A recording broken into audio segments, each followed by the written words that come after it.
아멘. 아멘. 반갑습니다. 여러분, 마태복음 10장은 마태복음 전체에서 굉장히 쉽지 않은 그런 말씀이라고 볼 수 있습니다. 왜냐하면 여러분 성경을 중간중간에 보시면 아시겠지만 그렇게 좋은 내용이 없습니다. 예수님의 제자가 받아야 될 고난과 핍박이 뭔지를 설명하는 장이 마태복음 10장이에요. 그래서 오늘도 이 성경의 순서에 따라 우리가 예수님을 믿을 때 받게 될 핍박과 고난을 어떻게 대처해야 될지를 말씀을 통해 한번 살펴보려고 합니다. 그래서 쉽지 않은 말씀이 될 거예요. 그렇지만 하나님의 말씀으로 저희가 받았으면 좋겠습니다. 여러분, 세상 사람들이 예수 그리스도의 복음을 좋아할까요? 싫어할까요? 싫어합니다. 왜냐하면 복음은 우리 인간을 죄인이라고 말하기 때문에 그렇습니다.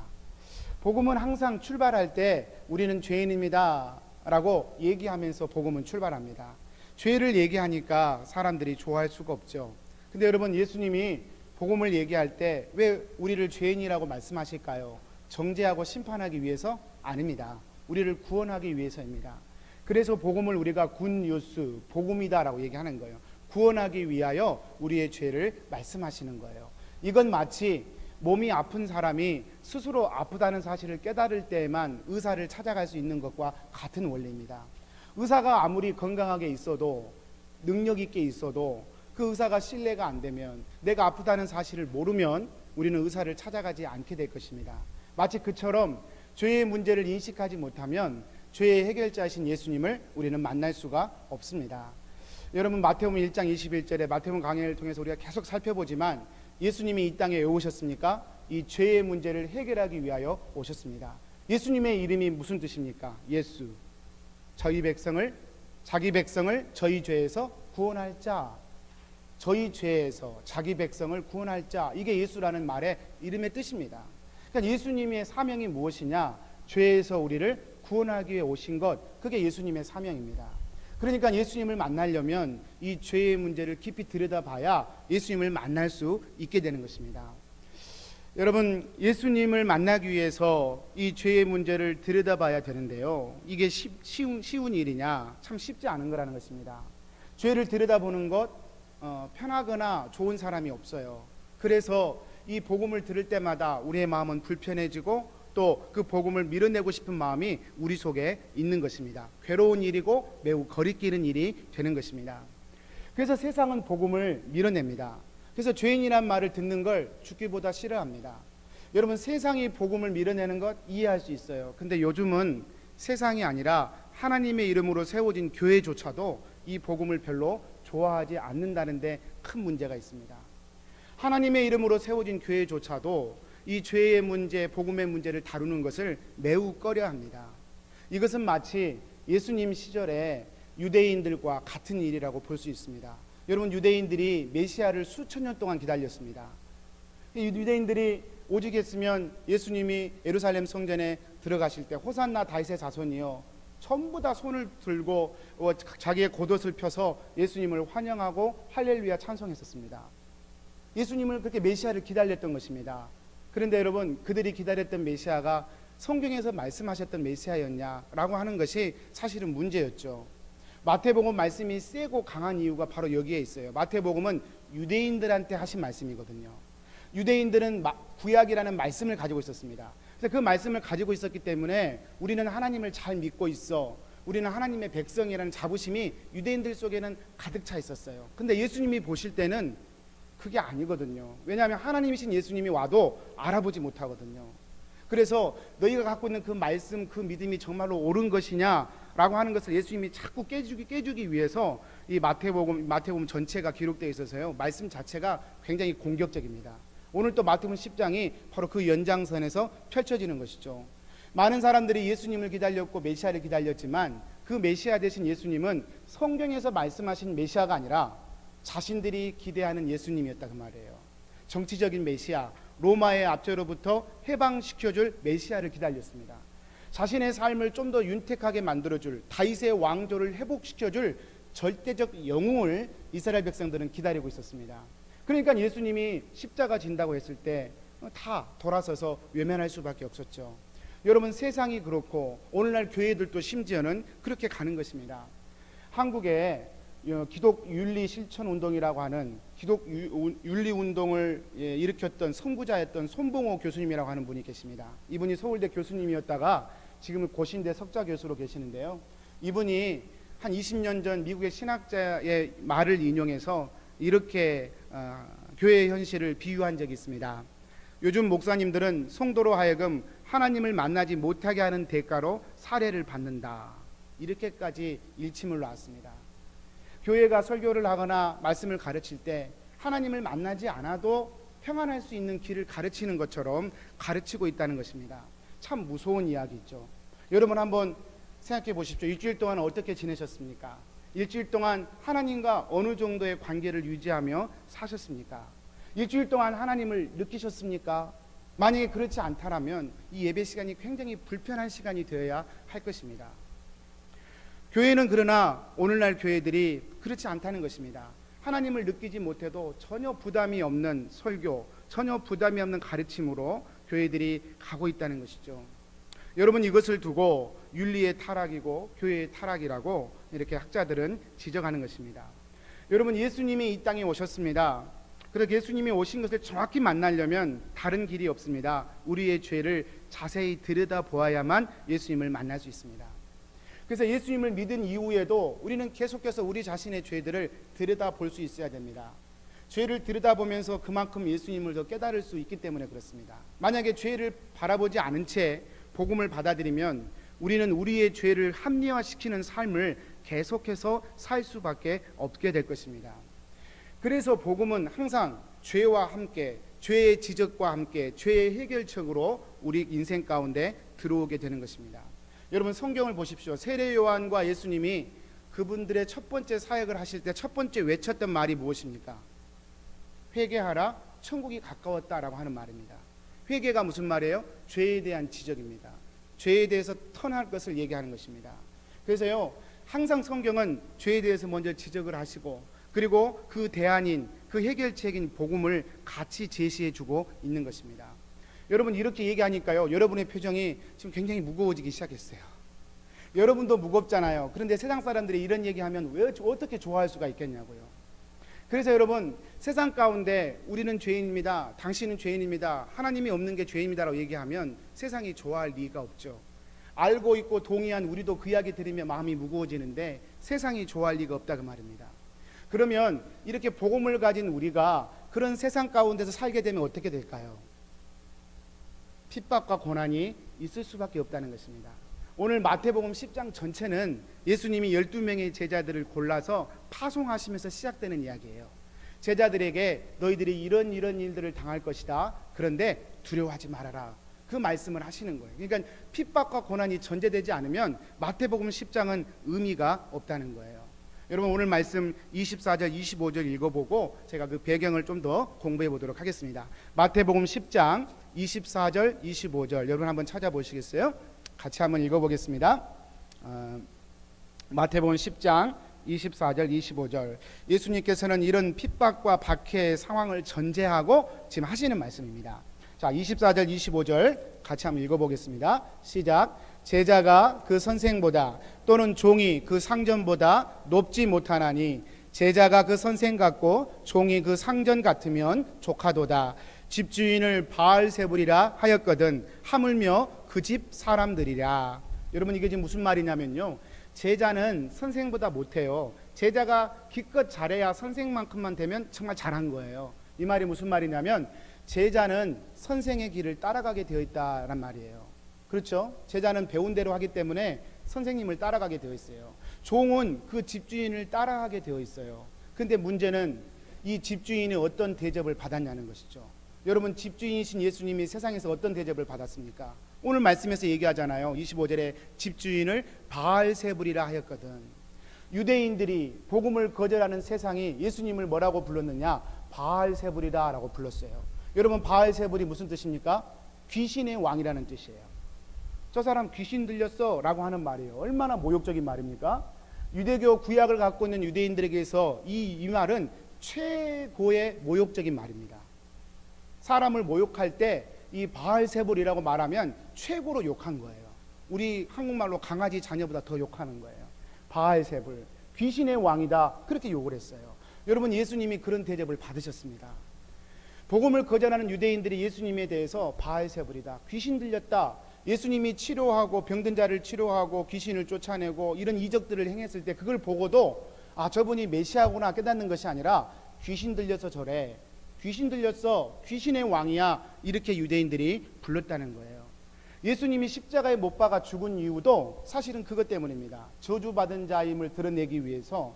그게 귀신의 왕이라는 뜻이죠. 저주받은 자. 예수님을 그렇게 유대인들은 십자가에 못 박았습니다. 이것이 세상이 예수님을 대했던 방법이라는 거예요. 여러분, 그렇다면 집주인을 그렇게 다뤘다면 종은 어떻게 하겠느냐라고 하는 말이에요. 선생에 대해서 세상이 그렇게 취급했다면 제자들은 어떻게 하겠느냐라고 하는 말이에요. 어떻게 할까요? 똑같이 취급할 거라는 것입니다. 이 세상은, 복음을 거절하는 세상은 복음을 따르는 주님의 제자들을 주님을 다루듯이 그렇게 다룰 것이다 라고 하는 거예요. 여러분, 그래서요, 예수님을 믿는 사람들은 21세기에 좀 다르긴 하겠지만 근본적으로는 크게 다르지 않습니다. 예수님이 하신 말씀이 너희가 내 제자가 되어 세상에서 살아갈 때 이런저런 어려움들을 당하겠지만, 핍박과 환난을 당하겠지만 두려워하지 말아라, 그 말씀을 지금 하고 계신 것입니다. 그러니까 예수님의 제자가 되어 핍박을 받는 상황을 전제하고 본문의 말씀은 시작하는 것입니다. 여러분, 저와 여러분이 예수님을 믿게 되면 싫든지 좋든지 우리의 삶은 복음을 증거하는 자로 살게 되어 있습니다. 내가 내 입술로 복음을 말하기도 하고 또는 내 삶을 통해서 복음을 증거하기도 하죠. 어쨌든 우리의 삶은 복음을 증거하는 자로 살게 되어 있습니다. 여러분, 얼마 전에 브라질 올림픽에서 양궁에서 한 선수가, 장혜진 선수인가요? 금메달을 땄습니다. 아주 어렵게 금메달을 땄습니다. 이 선수가 인터뷰를 했는데 그 한마디가 사람들한테 참 많은 비난을 받았어요. 하나님께 영광을 돌립니다 라고 하는 한마디 때문에요. 이 양궁 선수가 인터뷰를 하면서 어떤 심정으로 화살을 쐈습니까? 그랬더니 하나님을 의지하는 마음으로 한 발 한 발 쐈습니다. 이 모든 영광을 하나님께 돌립니다, 그렇게 말했어요. 그랬더니요, 비난이 빗발치듯 쳤습니다. 왜 굳이 거기다가 하나님을 들먹이냐는 것이죠.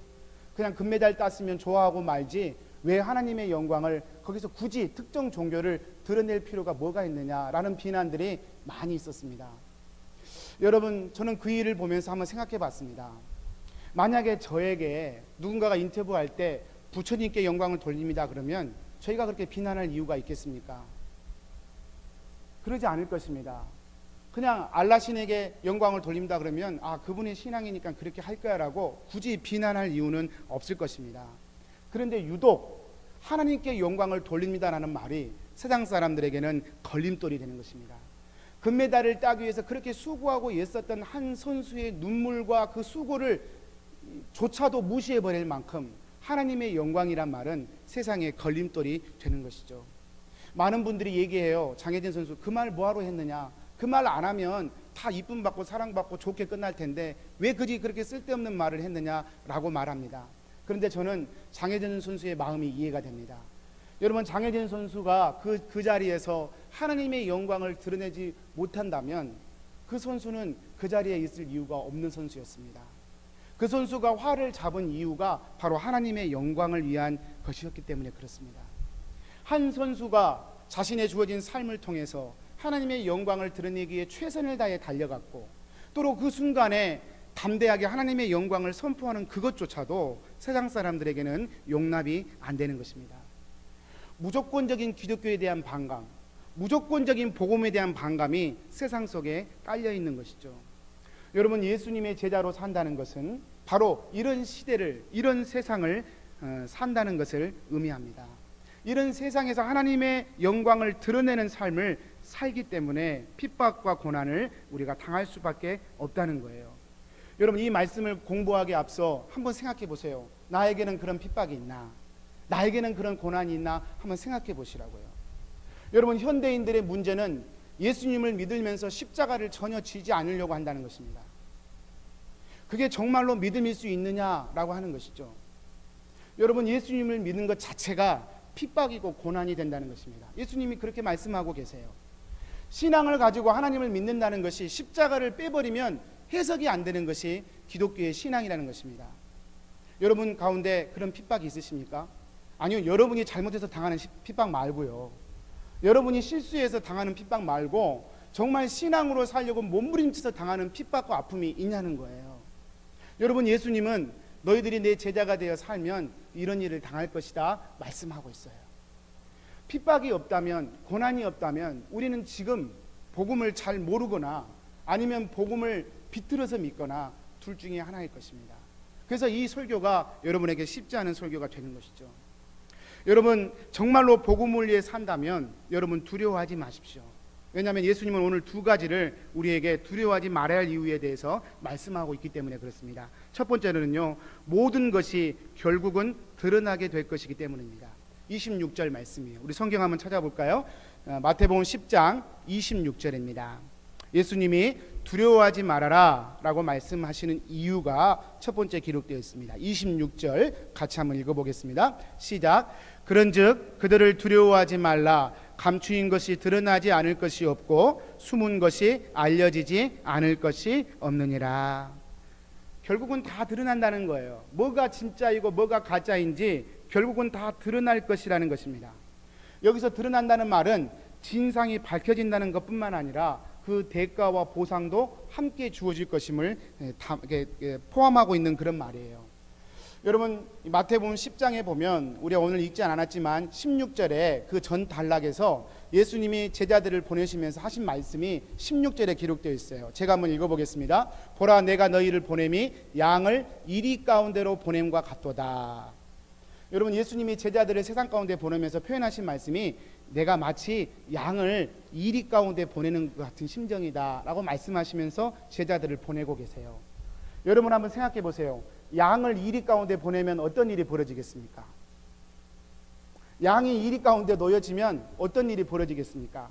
우리가 무슨 웃긴 만화처럼 양이 힘이 세가지고 이리들을 무릎 꿇혀놓고 의자에 앉아가지고 몽둥이 들고 똑바로 살아라 이럴까요? 그럴 수는 없을 겁니다. 양이 이리 가운데 던져지면요, 이리가 양을 가지고 놀 것입니다. 이리 때리고 저리 때리고 때로는 이리 때문에 양의 목숨을 잃는 경우도 생길 것입니다. 근데 예수님은 예수님의 제자들을 세상에 파송하시면서 하신 말씀이 내가 마치 양을 이리 가운데 보내는 것과 같다 이렇게 말씀을 하신다고 말이에요. 여러분, 예수님의 제자들이 세상에서 살아내야 할 방식을 얘기하는 것입니다. 여러분, 양의 존재 방식이 있고 이리의 존재 방식이 있습니다. 여러분, 양은 어떻게 살아갑니까? 양은 풀 뜯어 먹고요, 자신의 것을 늘 내어주면서 삽니다. 그리고 주어진 생의 바운다리 내에서 그저 만족하며 감사하며 살아요. 욕심을 부리지 않습니다.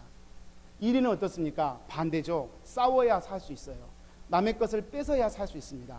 피를 흘려야 자신의 것을 배불리게 할 수 있는 존재가 일이라는 존재예요. 여러분, 이 세상 가운데 양이 그 이리 가운데 던져지는 것이 성도가 세상 가운데 살아가는 삶의 방식과 같다는 거예요. 여러분, 양이 핍박을 받습니다. 이리 터지고 저리 터지고 피가 나고 심지어는 목숨까지 잃는 일이 생길 것입니다. 그때 어떻게 하라고 우리 주님 말씀하셨냐면 16절에 또 이렇게 말씀하십니다. 내가 너희를 보냄이 양을 이리 가운데로 보냄과 같도다. 그러므로 너희는 뱀같이 지혜롭고 비둘기같이 순결하라. 제가 언젠가 한번 설교 드린 적이 있지만 뱀같이 지혜롭고 비둘기같이 순결하라 말씀하십니다. 양이 살 수 있는 길이 있다는 거예요. 여러분, 이 말을 어떤 분들은 야, 뱀이 굉장히 머리를 잘 쓰지 않느냐, 그러니까 너희들이 힘이 없으니까, 양처럼 힘이 없는 존재니까 머리라도 잘 써라, 그래서 세상을 이길 수 있다, 이렇게 해석하는데요, 그 이야기 아닙니다. 여러분, 뱀처럼 지혜로란 말이 무슨 말입니까? 여러분, 뱀이 IQ가 높을까요? 아닙니다. 창세기에 기록된 뱀은요, 3장 1절에 뱀이 모든 동물 중에 가장 간교한 동물이었더라. 간교한 동물이에요. 뱀이 했던 지혜가 무엇입니까? 멀쩡히 하나님께 순종하고 살던 인간을 꼬드겨서 하나님처럼 돼볼 수 있다고, 하나님처럼 되라고 선악과를 따먹게 했던 것이 뱀의 간교한 지혜입니다. 양의 존재 방식으로 살아야 할 예수님의 제자들에게 예수님이 하신 말씀이 뱀처럼 지혜로라, 비둘기처럼 순결하라는 말은 잔머리를 써서 살아라는 얘기가 아니라 하나님과 하나님의 백성의 삶의 위치를 바꿔버리는 뱀의 간교함을 이길 수 있는 지혜를 가지라, 그 말입니다. 다시 말하자면 이리 가운데 양으로서 뜯기고 터지고 피 터지고 고난당하고 핍박당하는 그 상황에서조차도 그 상황에서 주인이 하나님이심을 고백하며 살아내라는 것입니다.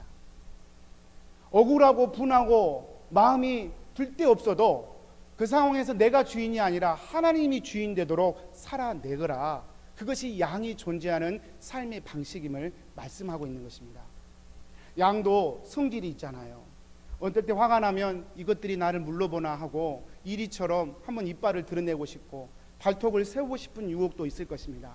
그러나 그렇게 살지 말라는 거예요.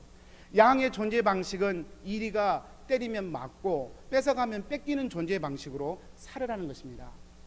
이렇게 설교하니까 여러분의 표정이 더 어두워져요. 이거 어쩌란 얘기예요. 근데 여러분, 양이 이렇게 살아갑니다. 양이 다 뺏기고 그렇게 살아갑니다. 그때요, 여러분, 양이 그렇게 뺏기고 그렇게 억울하게 살아갈 때, 그 상황에서 하나님이 주인이심을 놓지 않는 믿음으로 살아갈 때 어떤 일이 벌어지느냐? 여러분, 하나님이 통치자이고 주인임을 고백할 때 어떤 일이 벌어질까요? 여러분, 양이 이리 가운데 놓여 있으면 누가 달려오겠습니까? 목자가 달려오는 것이죠.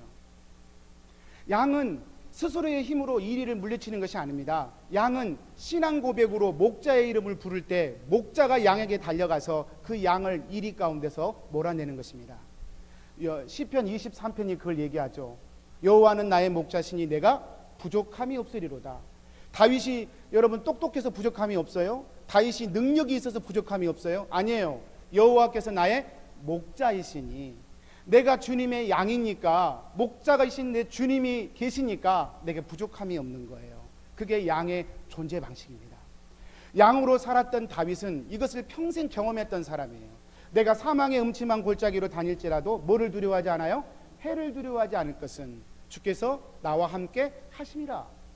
주의 지팡이와 막대기가 나를 어떻게 해요? 안위하시나이다.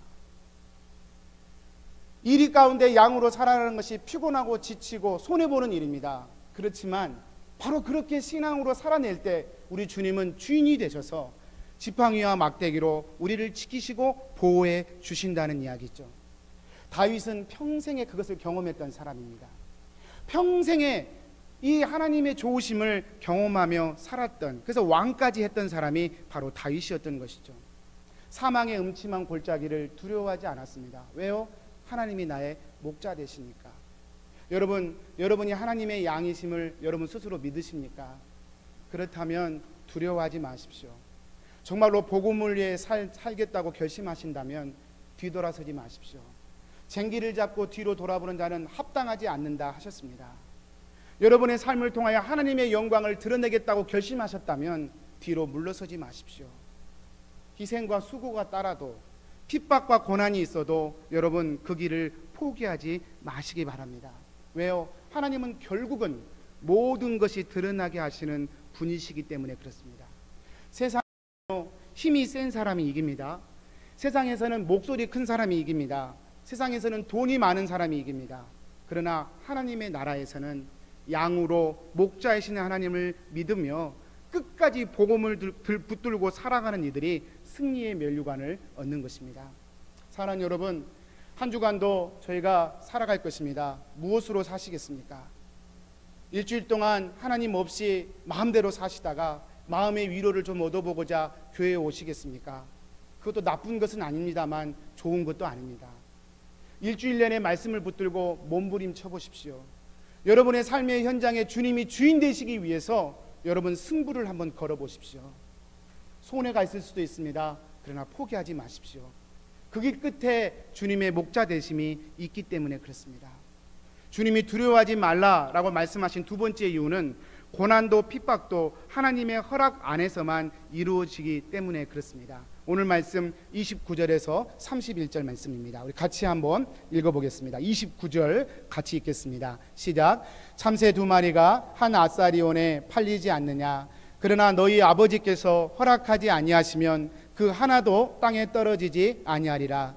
너희에게는 머리털까지 다 세신 바 되었나니 두려워하지 말라. 너희는 많은 참새보다 귀하니라. 정말로 하나님의 말씀으로 살려고 할 때 고난과 핍박이 올 텐데요, 두려워하지 말라 말씀하십니다. 그리고 예로 들은 것이 참새 2마리예요. 여러분, 한 아사리온은 동전을 얘기합니다. 동전 10센트, 1센트짜리 얘기예요. 저희 집에 이 큰 유리병으로 1센트짜리를 한번 모아봤어요. 그런데 그 다 바꿔봐야 5불도 안 되더라고요.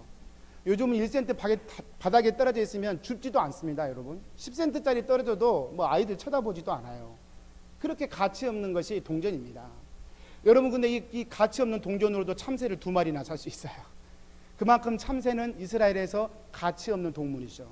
근데 하나님 뭐라고 말씀하셔요? 이 참새 1마리까지도, 2마리도 아니에요, 1마리도 내 허락 없이는 떨어지지 않는다. 하나님의 허락 없이는 떨어지지 아니한다 말씀하십니다. 이게 무슨 말이에요? 정말 하나님을 위해 살기 위해 몸부림치는 저와 여러분이 그 가운데서 흘려지는 눈물과 수고와 땀을 하나님이 모르시지 않는다는 것입니다. 하나님은 우리의 모든 수고와 헌신을 다 기억하고 계십니다. 오늘 또 여러분, 교회를 세워감에 있어서 많은 분들이 얼마나 수고하는지 몰라요. 주일날, 토요일날 이렇게 저희 새벽기도 마치고 간단하게 식사를 하거든요. 식사를 하면 꼭 요새 청소를 하신 분들이 계세요. 오늘 또 식사하고 설거지 하신 분들이 계실 겁니다. 많은 분들은 그저 식사하고 그냥 떠나면 그만이지만, 어떤 분은 그걸 끝까지 남아서 청소하고 쓰레기까지 다 치우고 가십니다. 그 사람들이 뭘 잘못해서 그런 걸 해야 되는 것입니까? 그것이 아니죠.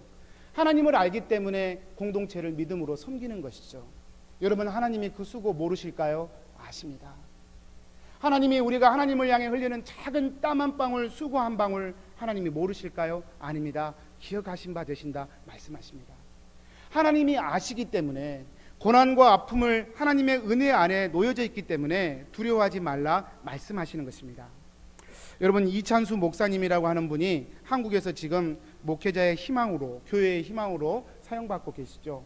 이찬수 목사님의 아버님이 목사님이셨습니다. 이분의 간증을 제가 한번 들은 적이 있는데요, 이찬수 목사님 아버님이 이민 목회 목사님이셨습니다. 여러분, 이민 목회가 저희 교회는 참 좋은 교회 중에 하나입니다. 근데 이민 목회가 쉽지 않아요. 좀 부흥할 만하면 싸워가지고 깨지고, 부흥할 만하면 싸워가고 깨지고, 이게 이민 목회의 역사예요. 이찬수 목사님 아버님도 목회를 하셨는데 교회가 자꾸 쪼개지는 것입니다. 어느 날도 교회의 문제가 너무 커서 성도들끼리 서로 싸우고 이렇게 하는 것을 보고 너무 괴로워서 금식 기도를 하게 됩니다.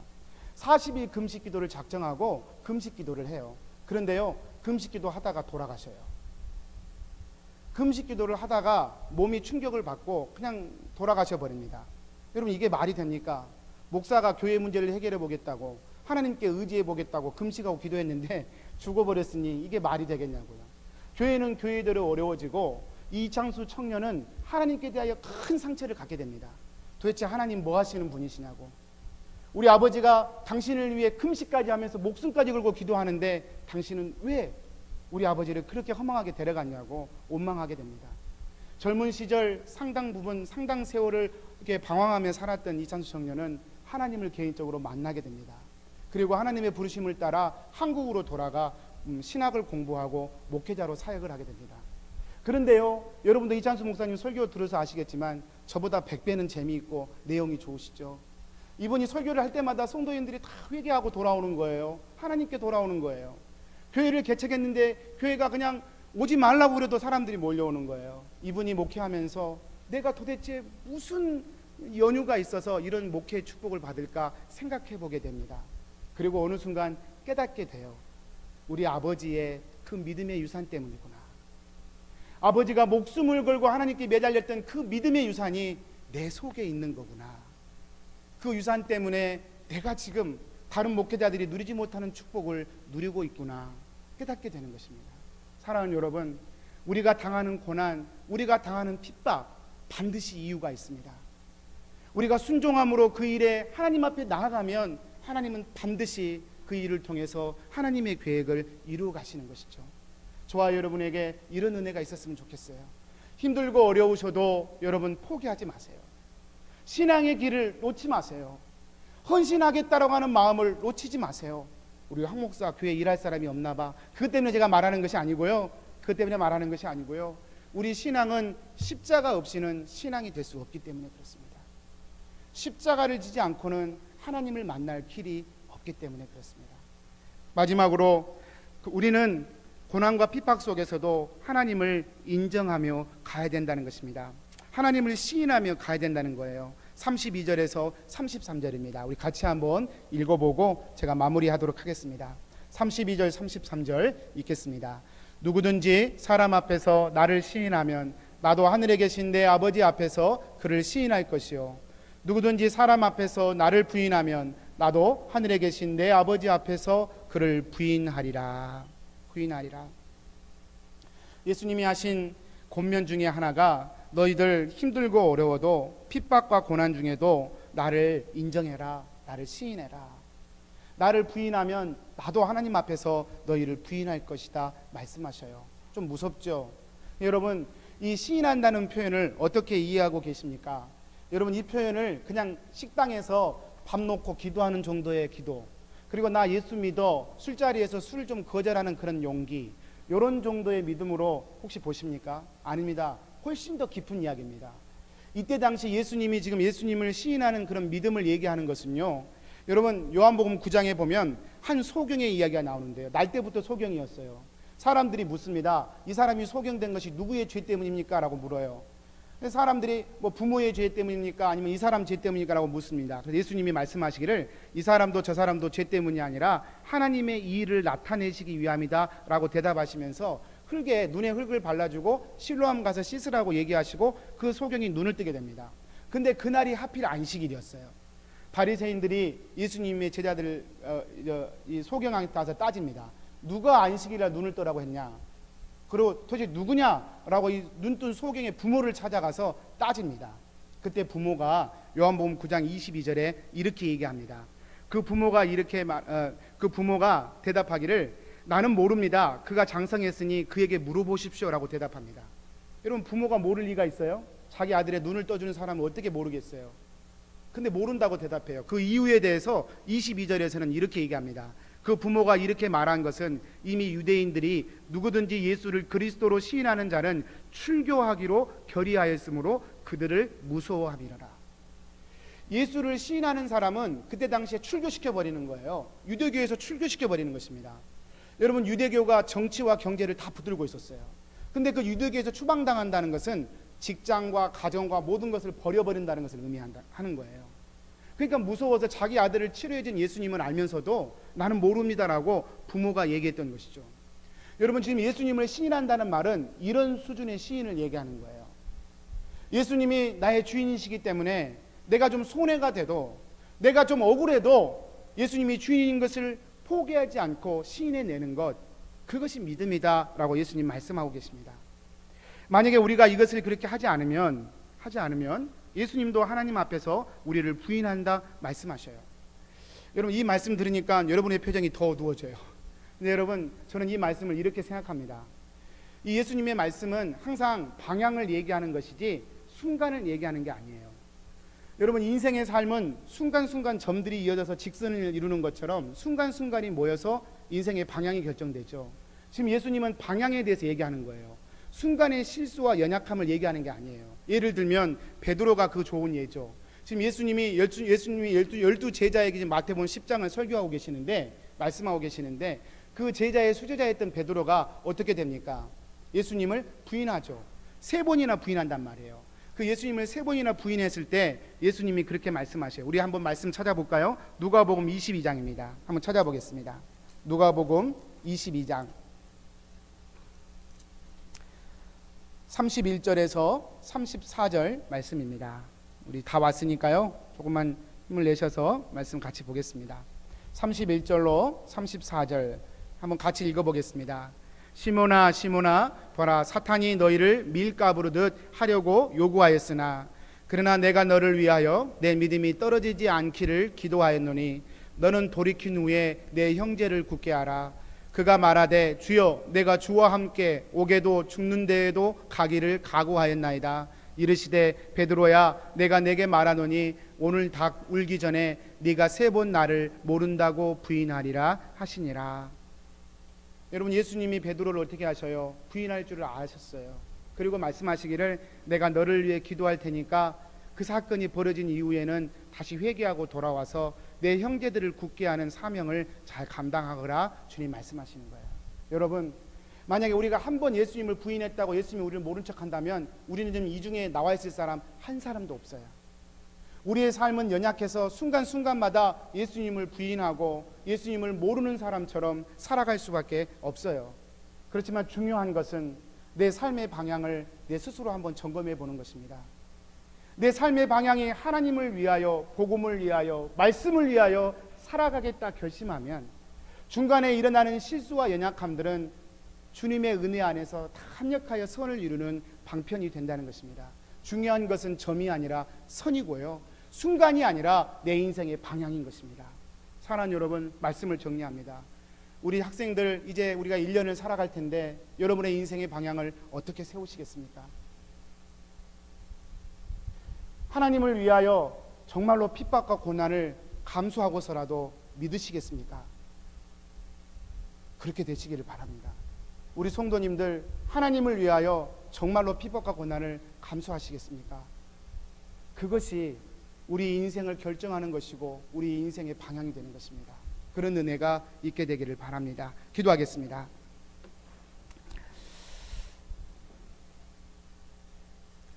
살아계신 하나님, 우리의 연약함을 아시고 우리의 실수를 아시고 그래서 지금도 우리를 위하여 기도하시되 너희가 돌이킨 후에 내 형제들을 굳게 하라. 베드로를 세우시듯 우리를 세우가시는 분이 주님이심을 믿습니다. 오늘 또 하나님의 말씀 앞에 저희가 섭니다. 주님, 주님의 복음을 위하여 기꺼이 두려움 없이 핍박과 고난을 당하게 하시고 주님이 주신 복음의 능력을 끝까지 이루어내는 저희들이 되어지도록 인도하여 주시옵소서. 예수님의 이름으로 기도합니다. 아멘. 우리 자리에서 일어나서